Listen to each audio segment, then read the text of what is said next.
Assalamualaikum warahmatullahi wabarakatuh. Yang kami hormati Ibu Dr. Novaliosi MPD selaku dosen pengampu evaluasi pembelajaran matematika. Yang kami hormati Ibu Susi Meli Daryanti MPD selaku dosen praktisi evaluasi pembelajaran matematika. Kami dari kelompok 6 dari kelas C akan mempresentasikan mengenai teknik penskoran dan skala penilaian yang beranggotakan 4 orang. Saya sendiri Nur Eni dengan NIM 2225230099, Falka Firstalia dengan NIM 2225230036, Gita Adianingsih dengan NIM 2225230013, dan Aisyah Nurul Ansari dengan NIM 2225230128. Selanjutnya akan dilanjutkan oleh rekan saya. Baik, materi pertama yang akan saya sampaikan yaitu teknik penskoran. Penskoran adalah langkah awal dalam proses pengelolaan hasil ujian atau tes siswa. Penskoran adalah proses pengubahan jawaban-jawaban dari satu tes menjadi angka-angka. Dan pemberian skor tes hasil belajar pada domain kognitif yang paling sering dilakukan dalam pembelajaran di kelas yaitu penskoran tes uraian dan tes objektif yang terdiri atas bentuk benar, salah, pilihan ganda, isian, dan menjodohkan. Selanjutnya yaitu dilansir dari Permendiknas nomor 16 tahun 2007 tentang kualifikasi akademik dan standar kompetensi guru, ada 7 kompetensi inti bagi guru dalam menyelenggarakan penilaian dan evaluasi proses dan hasil belajar.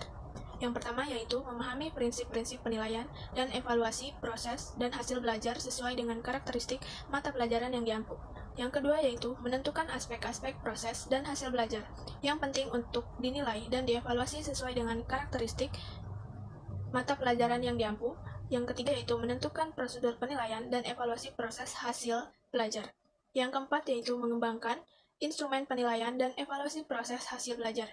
Yang kelima yaitu mengadministrasikan penilaian proses dan hasil belajar secara berkesinambungan dengan menggunakan berbagai instrumen. Yang keenam yaitu menganalisis hasil penilaian proses dan hasil belajar untuk berbagai tujuan. Dan yang ketujuh yaitu melakukan evaluasi proses dan hasil belajar. Materi selanjutnya yaitu standar penilaian yang dilansir dari Permendikbud nomor 66 tahun 2013, yaitu penilaian harus dilakukan dengan objektif dan akuntabel, yaitu berbasis pada standar dan tidak dipengaruhi oleh faktor subjektivitas penilai, serta harus dapat dipertanggungjawabkan kepada pihak internal maupun eksternal sekolah. Pedoman penyekoran yang baik akan membantu guru menjawab kebutuhan terpenuhinya kedua kebutuhan tersebut. Selanjutnya ada penyekoran tes objektif. Nah, cara penyekoran tes objektif ini ada dua bentuk, yaitu yang pertama tanpa koreksi terhadap jawaban tebakan, dan yang kedua dengan koreksi terhadap jawaban tebakan. Ini dikutip dari Jemari Madapi tahun 2008. Untuk materi selanjutnya akan dijelaskan oleh rekan saya.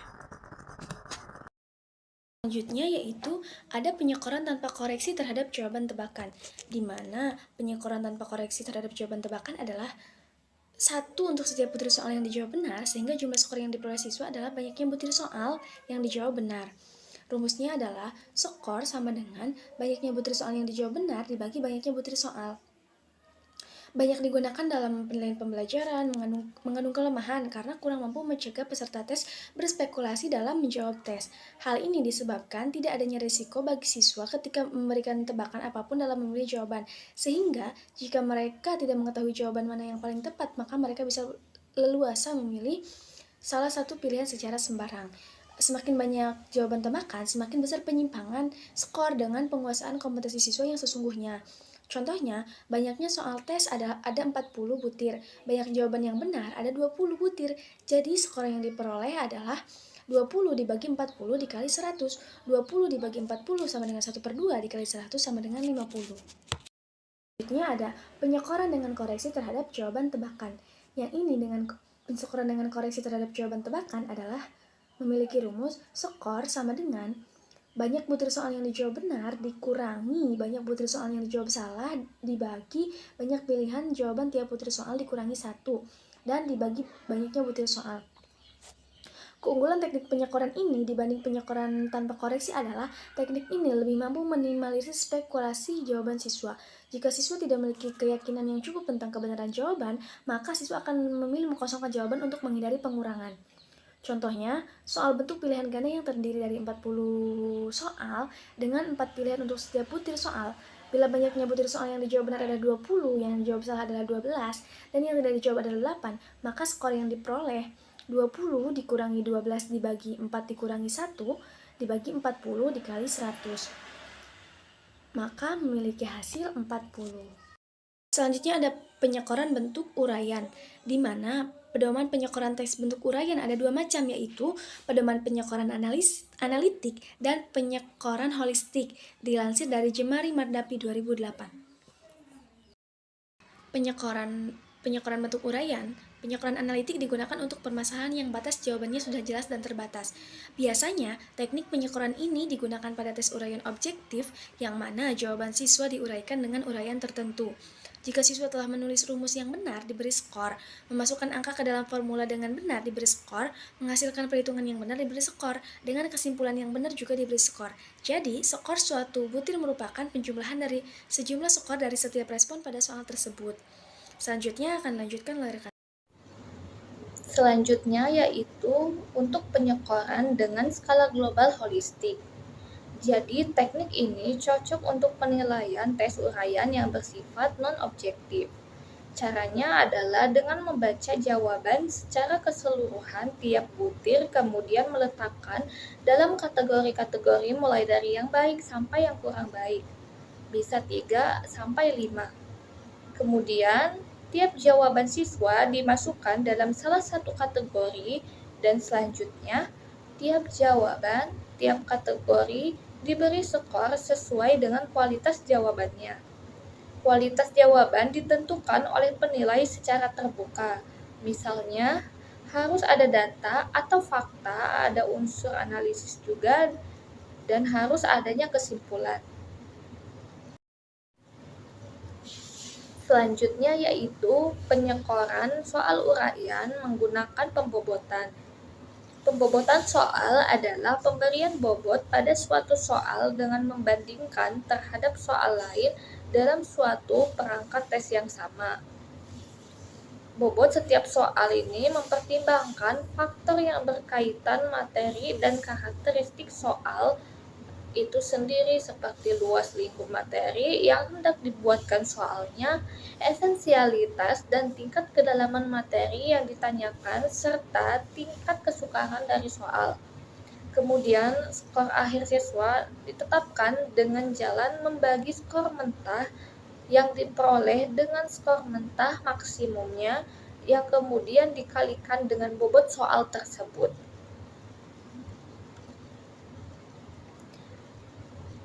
Nah, jadi terdapat rumus SBS atau rumus yang dipakai untuk perhitungan skor butir soal.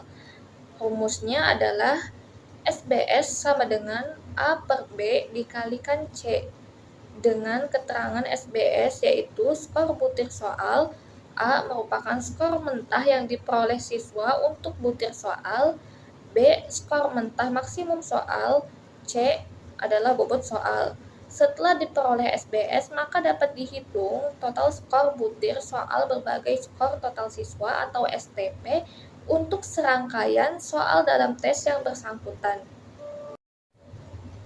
Rumus yang dipakai untuk menghitung total skor butir soal berbagai total siswa atau STP yaitu sebagai berikut. STP sama dengan sigma SBS, yang mana STP sendiri adalah skor total peserta dan SBS adalah skor butir dari soal. Jadi di sini ada satu contoh yang menentukan mengenai perhitungan STP dan SBS. Diberikan sebuah tabel dengan 4 soal dan masing-masing telah diperoleh skor mentah perolehan dari siswa, kemudian skor mentah maksimumnya dan juga bobot soalnya. Jadi nomor 1, skor mentah perolehan dari siswanya sendiri adalah 30, maksimumnya 60, dan bobot soalnya berkisar 20 soal. Kemudian yang kedua yaitu skor mentah perolehannya 20, skor maksimumnya 40, dan bobot soalnya 30. Selanjutnya soal yang ketiga, skor mentah perolehannya yaitu 10, skor maksimumnya 20 dan bobot soalnya bernilai 30.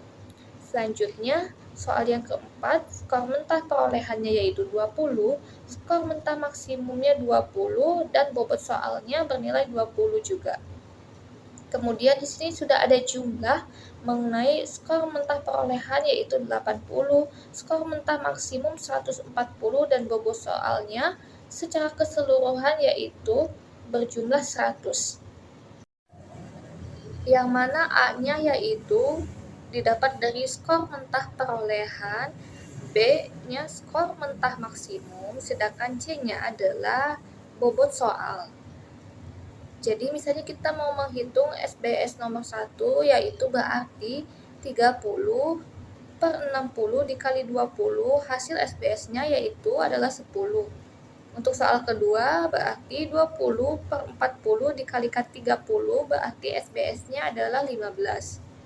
Selanjutnya untuk soal yang ketiga, A-nya yaitu 10 per B-nya 20 dan bobot soalnya dikalikan dengan 30 sehingga SBS adalah 15. Dan yang terakhir, soal yang keempat yaitu A-nya adalah 20 per B dibagi 20 dan dikalikan bobot soal yaitu 20 sehingga hasilnya SBS-nya menjadi 20. Kemudian setelah didapat masing-masing SBS, maka kita akan mencari STP-nya. Nah, STP-nya tadi itu adalah sigma dari total keseluruhan nilai SBS yang telah dikalikan nilai perolehan tadi dengan nilai bobotnya atau skor bobotnya. Jadi, jumlah keseluruhan nilai atau sigma SBS-nya diperoleh 60,00. Baik, selanjutnya ada pembobotan dalam soal bentuk campuran, objektif, dan uraian. Pembobotan soal bagian soal pilihan ganda dan bentuk uraian ditentukan oleh cakupan materi dan kompleksitas jawaban atau tingkat berpikir yang terlibat dalam mengerjakan soal. Nah, selanjutnya pada umumnya cakupan materi soal bentuk pilihan ganda lebih banyak, sedangkan tingkat berpikir yang terlibat dalam mengerjakan soal bentuk uraian biasanya lebih banyak dan lebih tinggi. Selanjutnya ada rumus dan contoh. Nah, suatu ulangan terdiri dari N1 pilihan ganda dan N2 soal uraian. Bobot untuk soal pilihan ganda adalah W1 dan soal uraian yaitu W2. Jika seorang siswa menjawab benar N1 pilihan ganda dan N2 soal uraian, maka siswa itu mendapat skor dengan rumus W1 dikali N1 pilihan ganda benar dibagi N1 dikali 100 ditambah W2 dikali N2 soal uraian benar dibagi N2 dikali 100. Baik, di sini ada contoh, yaitu misalkan suatu ulangan terdiri dari 20 bentuk soal pilihan ganda dengan 4 pilihan dan 4 bentuk soal uraian.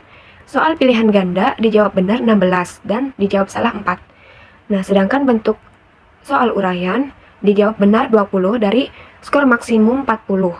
Apabila bobot pilihan ganda adalah 0,40 dan bentuk uraian 0,60, maka skor yang dapat dihitung yaitu yang pertama, skor pilihan ganda tanpa koreksi jawaban dugaan yaitu 16 per 20 dikali 100 sama dengan 80, dan yang kedua yaitu skor bentuk uraian adalah 20 per 40 dikali 100 sama dengan 50, dan yang ketiga yaitu skor akhir adalah 0,4 dikali 80 ditambah 0,6 dikali 50 sama dengan 62. Yang terakhir yaitu ada langkah-langkah pengembangan pedoman penyekoran. Yang pertama yaitu menentukan tujuan, yang kedua yaitu identifikasi atribut secara spesifik yang ingin dinilai, yang ketiga yaitu menjabarkan karakteristik yang menggambarkan setiap atribut, yang keempat yaitu menentukan teknik penyekoran, yang kelima yaitu menyusun pedoman penyekoran, yang keenam yaitu plotting atau uji coba penggunaan pedoman penyekoran, dan yang terakhir yaitu memperbaiki pedoman penyekoran.